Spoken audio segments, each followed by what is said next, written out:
اللہ کا پیغام۔ هذا القرآن يوحدنا لطريق الخير يوجهنا الله تعالى أنزله ورسول الله نحمده ونصلي على رسوله الكريم اما بعد فاعوذ باللہ من الشیطان الرجیم بسم اللہ الرحمن الرحیم ومنهم الذين يؤذون النبي ويقولون هو أذن قل أذن خير لكم يؤمن بالله ويؤمن للمؤمنين ورحمة للذين آمنوا منكم والذين يؤذون رسول الله لهم عذاب أليم صدق اللہ العظیم۔ رب اشرح لی صدری ویسر لی امری واحلل عقدۃ من لسانی یفقہوا قولی، آمین یا رب العالمین۔ محترم حضرات اور معزز خواتین، سورہ توبہ کی آیت نمبر 60 میں زکوٰۃ کے 8 مصارف بیان ہوئے۔ یہ بات بیان کی گئی کہ فقہ حنفی کی روح سے 2 شرائط ہیں ان مصارف میں۔ نمبر 1، تبلیغ ضروری ہے، یعنی جس کو بھی زکوٰۃ دی جائے تو اس کو زکوٰۃ کا مالک بنا کر اختیار دے دیا جائے کہ وہ جس طرح سے چاہے زکوٰۃ کے مال کو استعمال کرے۔ اور دوسرا یہ کہ فقر ضروری ہے، زکوٰۃ اسی کو دی جائے کہ جو واقعتاً فقیر ہو، یعنی محتاج ہو۔ البتہ کچھ دوسرے فقہا کی رائے اس میں بعض اعتبارات سے ایک وسعت ہے۔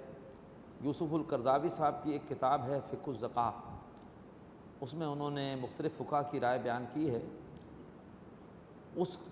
ان کی جو اپنی رائے ہے اس حوالے سے تمام آراء کے نتیجے کے طور پر وہ یہ ہے کہ 4 مصارف کے لیے تو تملیغ کی شرط وہ ضروری ہے۔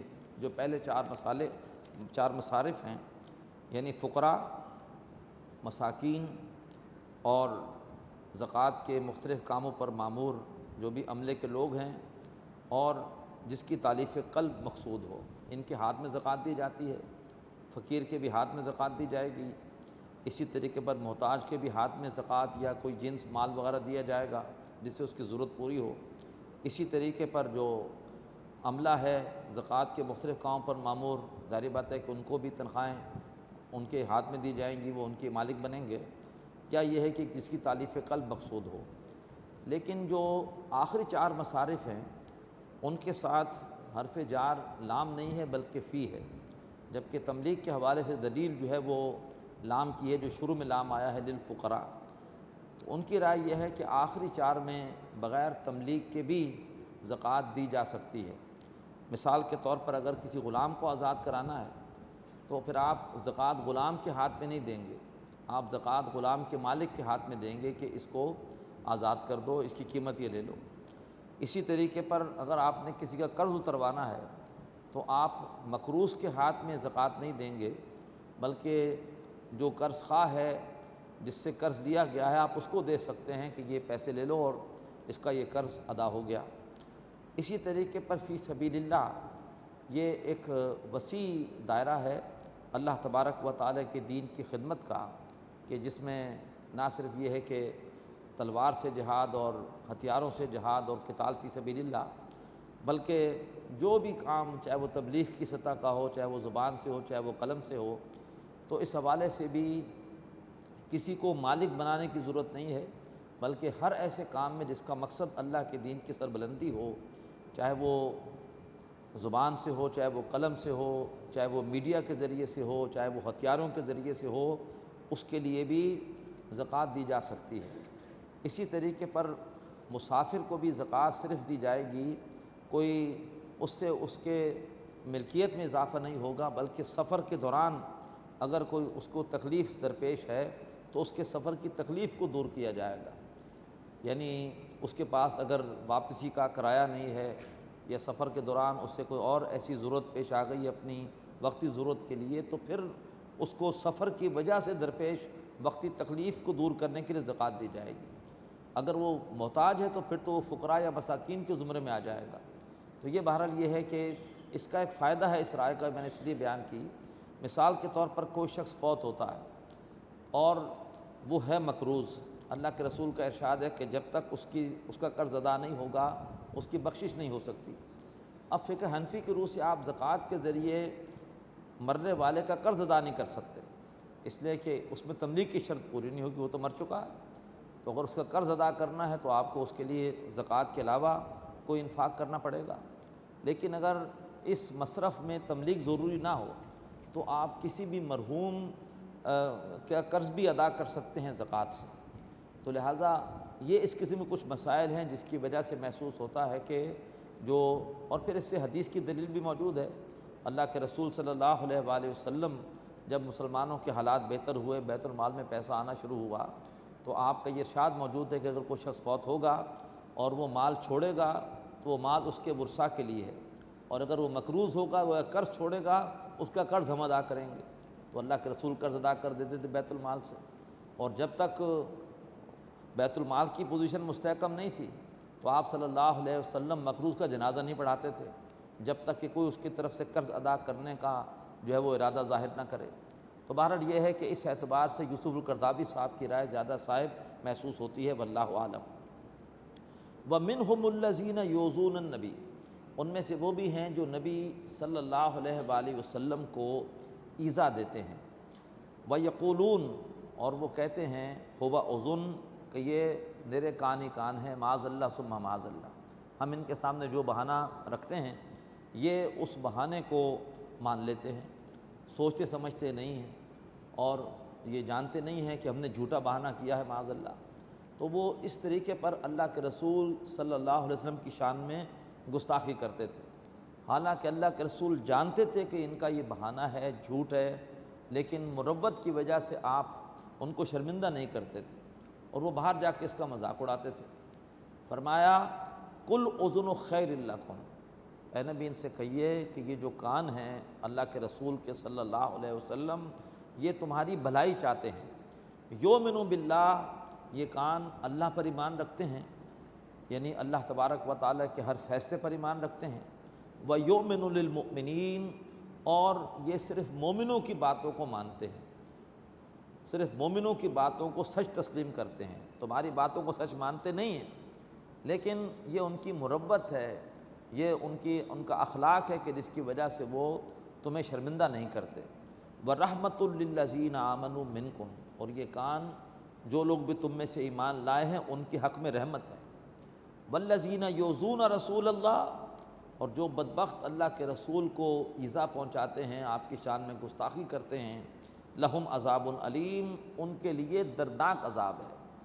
یحلفون باللہ لکم لیرضوکم، وہ اللہ تبارک و تعالیٰ کی قسمیں کھاتے ہیں مسلمانوں تمہارے سامنے تاکہ تمہیں راضی کریں۔ واللہ ورسولہ احق ان یرضوہ، حالانکہ اللہ اور اس کے رسول اس بات کے زیادہ حقدار ہیں کہ ان کو راضی کیا جائے، ان کانوا مؤمنین، اگر وہ واقعی مومن ہیں۔ الم یعلموا انہ من یحادد اللہ ورسولہ، کیا وہ منافق جانتے نہیں ہیں کہ بے شک جو بھی محاذرائی کرے گا اللہ اور اس کے رسول کے ساتھ، فَأَنَّ لَهُ نَارَ جہنم، تو بے شک اس کے لیے ہے جہنم کی آگ، خالداً فیہا، اس آگ میں وہ ہمیشہ ہمیشہ رہنے والا ہوگا۔ ذالک الخزی العظیم، اور وہی ہے بہت بڑی رسوائی۔ یحذر المنافقون ان تنزل علیہم سورہ، منافق ہر وقت ڈرتے رہتے ہیں کہ ان کے بارے میں کوئی صورت نازل نہ ہو جائے، تنبئہم بما فی قلوبہم، کہ وہ صورت بتا دے کہ ان کے دلوں میں کیا ہے۔ ہر وقت ڈرتے رہتے ہیں کہ ہمارے دل کا جو کھوٹ ہے کسی صورت کے ذریعے سے اللہ تعالیٰ ظاہر نہ کر دے۔ قل استہزئوا، اے نبی ان سے کہیے کہ تم مذاق اڑا لو اللہ کے رسول کا، اللہ کے احکامات کا، شاعر دینی کا مذاق اڑا لو۔ ان اللہ مخرج ما تحذرون، بے شک اللہ تبارک و تعالیٰ ظاہر کر دے گا وہ باتیں کہ تم جن کے حوالے سے ڈر رہے ہو۔ وَلَئِن سَأَلْتَهُمْ، اور اگر اے نبی آپ ان سے پوچھیں صلی اللہ علیہ وآلہ وسلم کہ کیا تم نے ایسی گستاخیاں کی ہیں، کیا تم نے یہ بات کی ہے، لَيَقُولُنَّ إِنَّمَا كُنَّا نَخُوضُ وَنَلْعَبُ، تو وہ ضرور کہیں گے کہ ہم تو ایسے ہی بات چیت کر رہے تھے اور کھیل کر رہے تھے، ہم نے تو لائٹ موڈ میں کچھ باتیں کر دی تھیں، ہم نے تو دل لگی کے طور پر کچھ باتیں کر دی تھیں، ہم کو سیریس تھوڑی تھے۔ ہنسی مذاق چل رہا تھا، ہم نے اس میں ایسی ایک بات کہہ دی اور آپ ہم سے اس کے بارے میں پوچھ رہے ہیں۔ قل، اے نبی ان سے کہیے، اب اللہ و آیاتہ و رسولہ کنتم تستہزئون، کیا اللہ کے ساتھ اور اس کی آیتوں کے ساتھ اور اس کے رسولوں کے ساتھ تم مذاق کر رہے ہو؟ تم نے ہنسی مذاق کے لیے یہ میدان ڈھونڈا ہے کہ تم ہنسی مذاق میں موضوع بنا لو اللہ کو، اس کی آیات کو اور اس کے رسول کو صلی اللہ علیہ وسلم۔ تمہیں کیا یہی میدان ملا ہے دل لگی کرنے کا؟ لا تعتذروا، مت معذرت پیش کرو، قد کفرتم بعد ایمانکم، تم اپنے ان گستاخیوں کی وجہ سے اپنے ایمان کے بعد کفر کر چکے۔ ان نعفو عن طائفۃ منکم، اگر ہم تم میں سے کسی ایک جماعت سے درگزر کریں گے، نعذب طائفۃ، تو ایک جماعت کو تو ہم ضرور عذاب دیں گے، بأنہم کانوا مجرمین، اس لیے کہ وہ مجرم ہیں۔ المنافقون والمنافقات بعضهم من بعض، منافق مرد اور منافق عورتیں ایک دوسرے میں سے ہیں۔ آگے الفاظ آئیں گے کہ المؤمنون والمؤمنات بعضهم اولیاء بعض، مومن مرد اور مومن عورتیں ایک دوسرے کے ساتھی ہیں۔ یہاں پر منافقین مردوں اور عورتوں کو ساتھی نہیں کہا، بلکہ کہا کہ یہ ایک دوسرے میں سے ہیں، یہ ایک ہی جو ہے وہ تھیلی کے چٹے بٹے ہیں۔ کیا مراد؟ اس سے مراد یہ ہے کہ منافق کسی کا بھی دوست نہیں ہو سکتا، خود غرض انسان ہوتا ہے اور وہ صرف اور صرف اپنا ہی بھلا چاہتا ہے۔ لہٰذا منافقین کے لیے اولیاء کا لفظ نہیں ہے، مومنوں کے لیے آگے آپ دیکھیں گے اولیاء کا لفظ آئے گا۔ منافق تو صرف اپنی جان اور اپنے مال، اسی کا تحفظ اس کی اولین ترجیح ہوتی ہے، وہ کسی کا سگا نہیں ہوتا، کسی کا دوست نہیں ہوتا۔ فرمایا منافق مرد اور منافق عورتیں ایک دوسرے میں سے ہیں۔ یامرون بالمنکر، یہ کرتے کیا ہیں؟ یہ برائی کا حکم دیتے ہیں۔ وینہون عن المعروف، اور یہ نیکیوں سے روکتے ہیں۔ ویقبضون ایدیہم، اور اپنے ہاتھوں کو بندھا رکھتے ہیں، اللہ کی راہ میں خرچ نہیں کرتے۔ یہ ہے منافقانہ کردار، برائیوں کو پھیلانا، نیکیوں سے روکنا اور اللہ کی راہ میں مال خرچ نہ کرنا۔ بدقسمتی سے آج یہ کردار ہمارا ہے، آج ہم برائیوں کو پھیلا رہے ہیں۔ خود سوچئے کہ جتنی فحاشی ہمارے معاشرے میں پھیل رہی ہے، کیا یہ فحاشی پھیلانے والے سارے کافر ہیں یا ہم نام نہاد قسم کے مسلمان ہیں؟ ڈرامے لکھتے کون ہیں؟ ڈرامے میں کام کون کرتے ہیں؟ ڈراموں کو تیار کون کرتے ہیں؟ ڈراموں کو پروڈیوس کر کے نشر کون کرتے ہیں؟ اور اپنے گھروں میں ان ڈراموں کو دکھانے کا اہتمام کون کرتے ہیں؟ گھر میں بیائی پھیلتی کہ نہیں پھیلتی ڈرامے سے؟ اسی طریقے پر بیہودہ اشتہارات، اس کی پوری تھیم بنانے والے مسلمان، اس میں برہنہ لباس جو ہوتا ہے وہ ڈیزائن کرنے والے مسلمان، اور اس کے بعد اس کو پورا تیار کرنا اور پھر پھیلانا، اس میں ہم سب مل کے شریک ہیں۔ اسی طریقے پر اخبارات کے ذریعے جو گندگی پھیل رہی ہے، سود کی نئی اسکیمیں تیار کرنا اور اس میں لوگوں کو پھانسنے کی کوشش کرنا، کریڈٹ کارڈ کے ذریعے سے لوگوں کو سود کے معاملات میں ملوث کرنے کی کوشش کرنا، تو یہ کون کر رہے ہیں؟ یہ ہم ہی کر رہے ہیں۔ ہم کرپشن کی نئی راہیں دکھانے کی کوشش کرنا ہم ہی کر رہے ہیں۔ اسی طریقے پر دوسروں کے زمینوں پر قبضہ کرنے کے حوالے سے قانونی طور کے اوپر نقطے سکھانا اور اس کے بعد قبضہ کرنا، دوسروں کو پریشان کرنا، اور اس کے بعد پھر رشوتیں لے کر، پیسے لے کر، اور جو ہے وہ کسی کی قبضہ کی ہوئی چیز کو چھوڑنا، یہ سارے کے سارے ہمارے وکلاء ہیں، ہمارے لکھنے والے ہیں، ہمارے اور بڑے ذہین قسم کے لوگ ہیں جن کی ساری ذہانت ان غلط چیزوں کے اندر خرچ ہو رہی ہے۔ ہمارا کردار ہے یہ۔ فرمایا کہ یہ برائی کا حکم دیتے ہیں، برائی کو پھیلاتے ہیں، نیکی سے روکتے ہیں۔ اگر کوئی شخص نیکی کی طرف آتا ہے تو اس کو کہتے ہیں ابھی تمہاری عمر نہیں ہے، ابھی تم خواہ صوفی بننے کی کوشش مت کرو، دیکھو تمہارے ساتھ کا شخص ہے، اس نے اپنا مکان بنا لیا اور اس کا کاروبار کتنا پھیل گیا ہے، اس نے یہ کہ تم کیا حلال و حرام کے چکر میں پڑے ہوئے ہو، لہذا بدھو ہو، بیوقوف ہو، وہ دیکھو کتنا اسمارٹ ہے اور وہ کہاں سے کہاں پہنچ گیا اور تم پڑے ہوئے ہو، نہ جانے تم کس مولوی کے جو ہے وہ باتوں میں آ گئے ہو۔ داڑھی آج کوئی نوجوان رکھتا ہے تو ماں ناراض ہو جاتی ہے، بیوی ناراض ہو جاتی ہے، بیوی پردہ کرتی ہے تو شوہر صاحب ناراض ہو جاتے ہیں۔ شادی بیاہ کی رسومات میں آپ اگر چاہتے ہیں کہ شریعت کے مطابق عمل ہو تو عورتیں ناراض ہو جاتی ہیں۔ تو نیکی کا حکم دینے کے بجائے نیکی سے روکنا اور برائیوں کو پھیلانا اور اچھے کاموں کے لیے اپنے ہاتھ کو روکنا، نیکی کے لیے پیسہ خرچ نہیں ہوتا، تفریحات کے لیے پیسہ خرچ ہو جائے گا، بیہودہ فیشنوں کے لیے پیسہ خرچ ہو جائے گا، بیہودہ لباسوں کے لیے پیسہ خرچ ہو جائے گا، بیوٹی پارلرز میں جا کے ہزاروں روپے برباد ہو جائیں گے، لیکن نیک کام کے اندر پیسہ خرچ کرتے ہوئے ہم اپنے ہاتھوں کو روکتے ہیں۔ فرمایا منافق مرد اور منافق عورتیں ایک دوسرے میں سے ہیں، برائیوں کا حکم دیتے ہیں، نیکیوں سے روکتے ہیں اور اپنے ہاتھوں کو بندھا رکھتے ہیں۔ نسوا اللہ فنسیہم، انہوں نے اللہ کو بھلا دیا ہے، اللہ سے غافل ہیں، تو اللہ نے بھی ان کو نظر انداز کر دیا ہے۔ یہ ترجمہ نہیں کریں گے اللہ نے بھلا دیا ہے، اللہ کسی چیز کو نہیں بھولتا، بھول تو ایک کمزوری ہے، اللہ نے ان کو اگنور کر دیا ہے، اللہ نے ان کو نظر انداز کر دیا ہے۔ ان المنافقین هم الفاسقون، بے شک منافق اللہ کے باغی ہیں، اللہ کے نافرمان ہیں۔ اللہ ہمیں ایسے کردار سے محفوظ فرمائے۔ وعد اللہ المنافقین والمنافقات، وعدہ کیا اللہ نے منافق مردوں سے اور منافق عورتوں سے، بل کفار اور کافروں سے، نار جہنم خالدین فیہا، جہنم کی آگ کا جس میں کہ وہ ہمیشہ ہمیشہ رہنے والے ہوں گے۔ ہی حسبہم، وہ جہنم کی آگ ان کے لیے کافی ہے۔ ولعنہم اللہ، اور اللہ نے ان پر لعنت کی۔ لعنت سے مراد کیا ہے؟ اللہ نے ان کو اپنی رحمت سے محروم کر دیا۔ وَلَهُمْ عَذَابٌ مُقِيمٌ، اور ان کے لیے قائم رہنے والا عذاب ہوگا۔ کالذین من قبلکم، ان لوگوں کی طرح جو تم سے پہلے گزرے، اسی زمین پر پہلے تم سے وہ لوگ تھے۔ کانوا اشد منکم قوۃ، وہ تم سے قوت میں کہیں زیادہ تھے۔ واکثر اموالا واولادا، اور زیادہ رکھتے تھے مال بھی اور اولاد بھی، مال اور اولاد کے اعتبار سے کثیر تھے۔ فاستمتعوا بخلاقہم، تو انہوں نے اپنے حصے کا فائدہ اٹھا لیا، اپنے حصے کے مزے اڑا لیے۔ ذرا تاریخ کو پڑھو عبرت کے ساتھ، اسی زمین پر، اسی جگہ پر تم سے پہلے کچھ اور لوگ آباد تھے، غافل تھے اللہ تبارک و تعالیٰ کے احکامات سے، خوب عیاشیاں کیں، لیکن ساتھ کیا لے گئے؟ کتنی کرپشن کی، کتنی لوٹ مار کی، ماضی قریب کی مثالیں آپ کے سامنے موجود ہوں گی ایسے لوگوں کی، کس قدر لوٹ مار کی ہے، کیا کچھ کیا ہے، لیکن ساتھ کیا لے گئے؟ تو فرمایا فاستمتعوا بخلاقہم، اپنے حصے کے مزے اڑا لیے۔ فاستمتعتم بخلاقکم، تو تم بھی اپنے حصے کے مزے اڑا لو گے۔ کما استمتع الذین من قبلکم بخلاقہم، جیسے کہ ان لوگوں نے اپنے حصے کے مزے اڑائے جو تم سے پہلے گزرے ہیں۔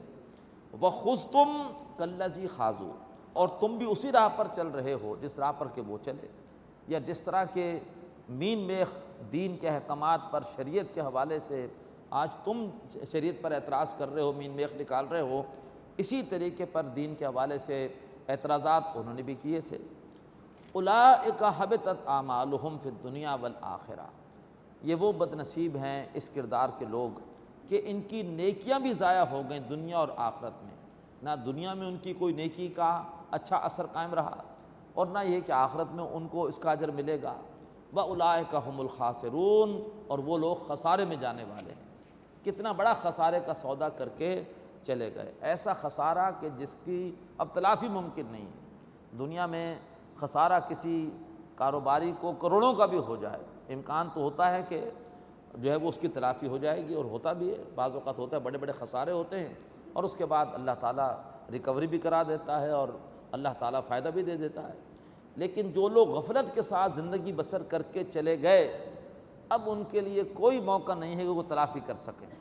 اللہ تبارک و تعالیٰ ہمیں اس خسارے سے محفوظ فرمائے، بہت بڑا خسارہ ہے۔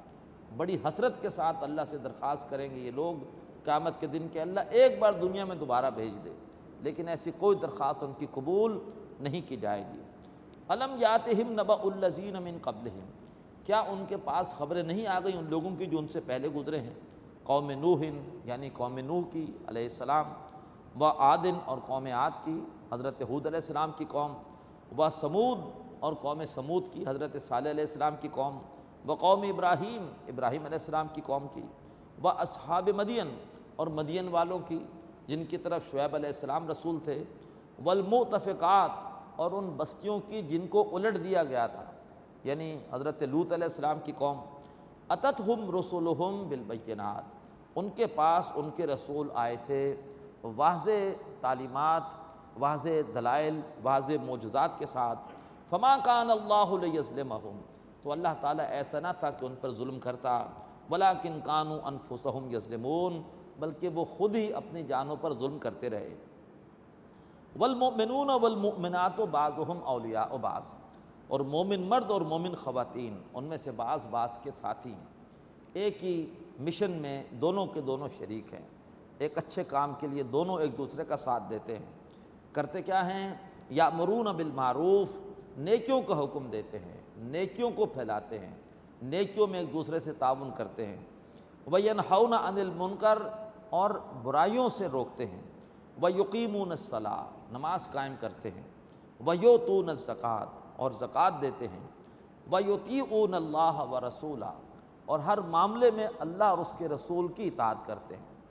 یعنی اب بڑا جو ہے وہ جامع بات آ گئی کہ ہر معاملے میں اللہ اور اس کے رسول کی اطاعت کرتے ہیں۔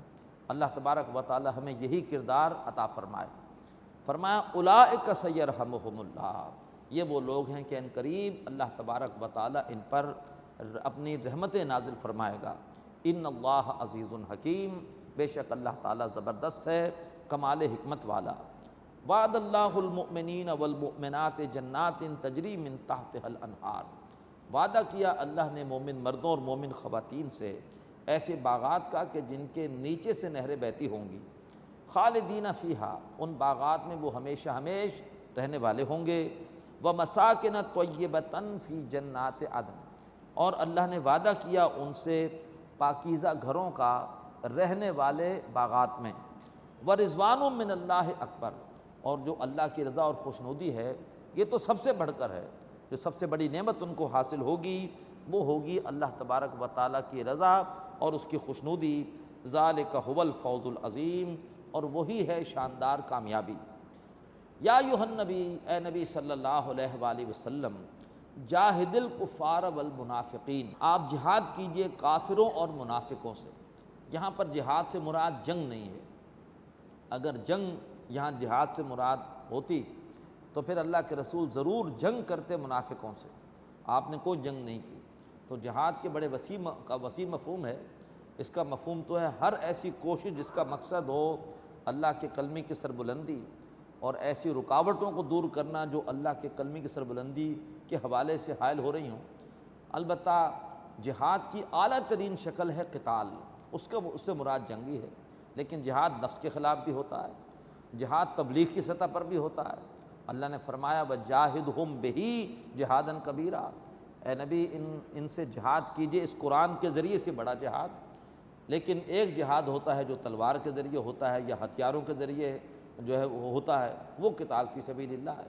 تو کہیں پر جہاد جنگ کے معنی میں بھی آتا ہے، لیکن یہاں پر یہ جہاد جنگ کے معنی میں نہیں ہے۔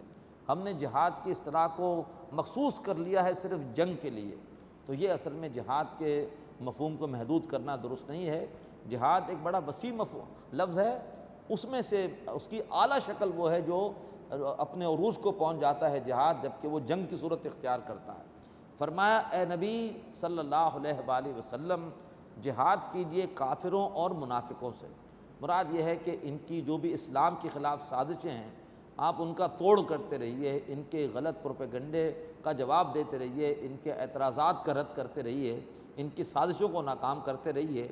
وغلظ علیہم، اور آپ ان کے حوالے سے سختی برتیے، آپ کی نرمی سے یہ ناجائز فائدہ اٹھا رہے ہیں، آپ ان کے عذر قبول کرتے ہیں، یہ باہر جا کے آپ کا مذاق اڑاتے ہیں، تو آپ کی طبیعت میں بہت نرمی ہے، آپ ان پہ سختی برتیے۔ ومأواہم جہنم، ان بدبختوں کا ٹھکانہ جہنم ہے، وبئس المصیر، اور وہ جہنم بہت ہی بری جگہ ہے۔ یحلفون باللہ ما قالوا، اللہ کی قسمیں کھاتے ہیں کہ انہوں نے نہیں کہا، یعنی گستاخیاں کرتے تھے، مذاق اڑاتے تھے اللہ کے رسول کا، اللہ کے احکامات کا، اللہ کی آیات کا، اور جب پوچھا جاتا تھا تو پھر قسم کھا لیتے تھے ہم نے نہیں کہا۔ یہ تو آپ کو کسی نے خامخواہ ہمارے خلاف جو ہے وہ کوئی بات پہنچا دی ہے۔ یحلفون باللہ ما قالوا، قسمیں کھاتے اللہ کی کہ انہوں نے نہیں کہا۔ وَلَقَدْ قَالُوا كَلِمَةَ الْكُفْرِ، حالانکہ انہوں نے کفر کی بات کہہ دی ہے، وَكَفَرُوا بَعْدَ اسلامہ، اور اپنے اسلام کے بعد انہوں نے کفر کیا۔ یعنی کسی بھی شاعر دینی کا مذاق اڑانا حقیقت کے اعتبار سے کفر کا ارتکاب کرنا ہے۔